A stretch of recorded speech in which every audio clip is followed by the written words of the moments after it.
Hello everyone. Today is the third Sunday in Advent and it's all about joy. I'm going to read the book called Joy. It's by Corinne Alvarez and Isabel Folleth.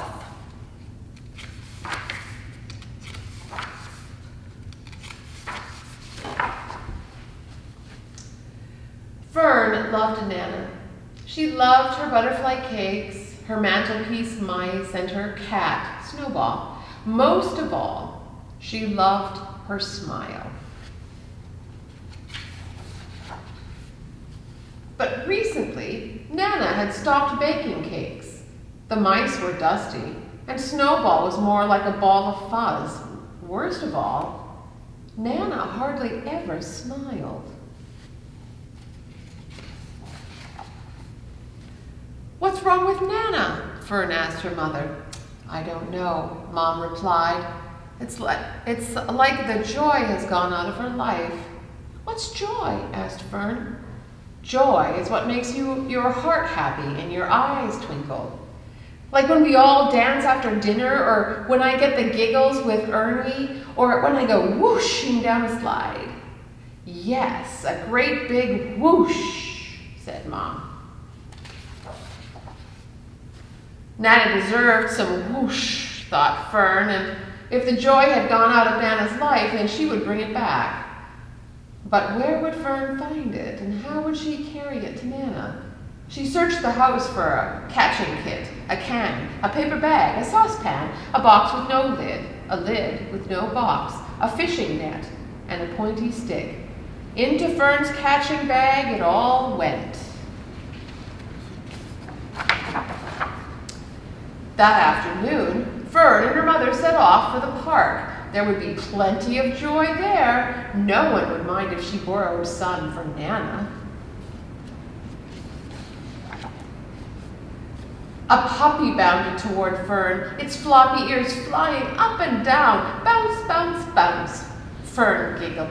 She felt the whoosh of joy. She tried to catch the bounce, but the bounce wouldn't go in the box.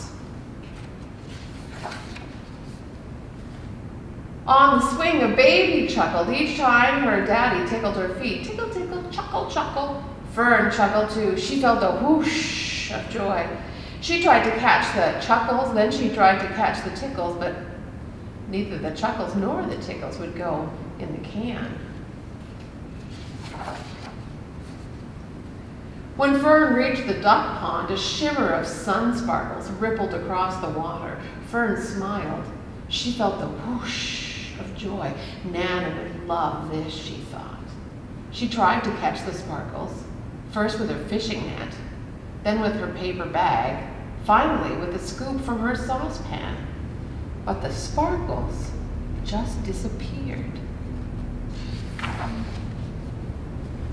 Finding joy was easy, but catching it was hard.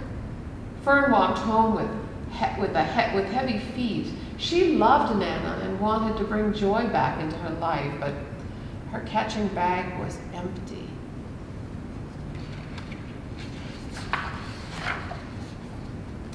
Nana was snoozing in her chair. Fern laid her head on her arm.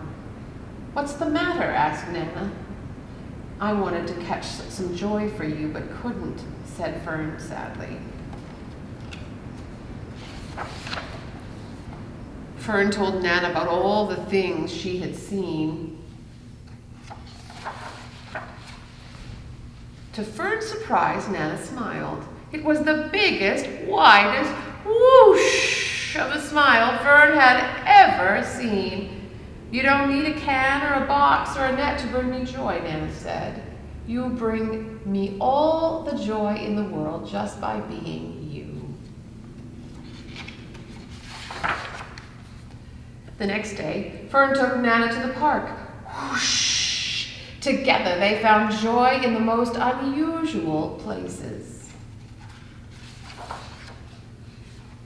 And this time, Fern's catching bag was full to the brim with Nana's delicious butterfly cakes.